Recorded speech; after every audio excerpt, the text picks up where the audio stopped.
It's not real, it's not real, it's not real! Whoa.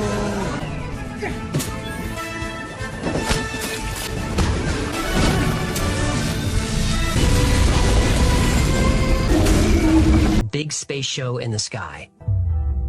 He discovered that NASA and a few intelligence agencies developed the technology to project 3D holographic images into the sky. I say into because the system uses a combination of satellites and ground-based systems to manipulate the ionosphere. You don't need a screen. Images can be projected onto the particles in the atmosphere. The projections will appear so lifelike that people will believe they are witnessing a miracle.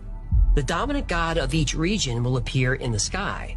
Imagine looking up and seeing Jesus, Muhammad, Buddha, all speaking to their followers in their own language. Their god will tell them their beliefs are all wrong, then will slowly morph into a new god. This is the first appearance of the new Messiah, God of the New World Order.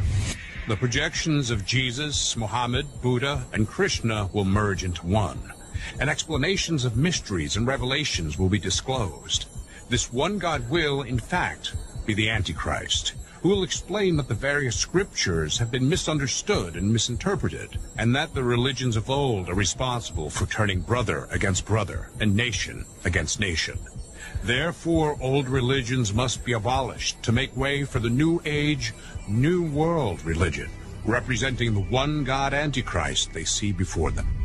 Debunking old religions will be enough to convert some people to this new one. Giant deities appearing and then converging into one Antichrist will convert a lot more. But these technologies won't work on everybody. Non-religious people will be terrified for sure, but they won't suddenly believe in a god based on a hologram, no matter how real it looks. The Shadow Masters know that.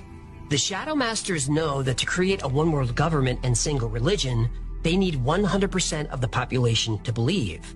But you can't force a religious belief on somebody. They need to make the decision themselves, or at least be convinced they made it.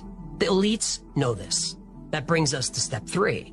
If you're not convinced by what you see, they'll use technology to broadcast the message directly into your brain. You may not realize it, but this technology is being used on you right now. When the new God appears in step 2, you'll hear him speaking whether you believe in him or not. And you won't be able to escape his voice because you're not hearing it through your ears. His voice is coming from your mind. The third step of Project Bluebeam is mind control. They'll use electromagnetic waves to interfere with brain function. They can shape perceptions, create emotions, and influence beliefs. The third step in the Bluebeam project uses electronically augmented two-way communication, where ELF, VLF, and LF waves will reach each person from within his or her own mind, convincing each of them that their own God is speaking to them from the very depths of their own soul. Such rays from satellites are fed from the memories of computers that have stored massive data about every human on Earth and their languages. The rays will then interlace with their natural thinking to form what we call diffuse artificial thought. That kind of technology goes into the 1970s, 1980s, and 1990s research where the human brain has been compared to a computer. Information is fed in, processed, integrated, and then a response is formulated and acted upon. We know for a fact that the U.S. military and intelligence have experimented with mind control. We know they used sound waves in the Vietnam War to make the enemy anxious without knowing why. The CIA used these and all kinds of other methods to scramble people's brains and program them to be sleeper agents. Link down in the breadbasket, Chief. The government uses EM waves for all kinds of dark purposes. They've patented a device that can trigger emotions in a target from a half-mile away. But what's really scary about the patent is that it claims it can piggyback its signal onto any frequency. That would mean we can never escape it.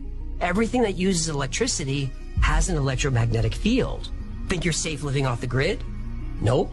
Radio signals can bounce off the ionosphere and reach anywhere in the world. The fourth and final stage of Project Bluebeam is the most sinister. Serge Menas predicts a universal supernatural manifestation with electronic means. In other words, an alien invasion. The elites will promise to unite and defend the world against our common enemy. But to do that, they'll need emergency power. But it's only temporary, so we won't resist authority. We'll beg for it.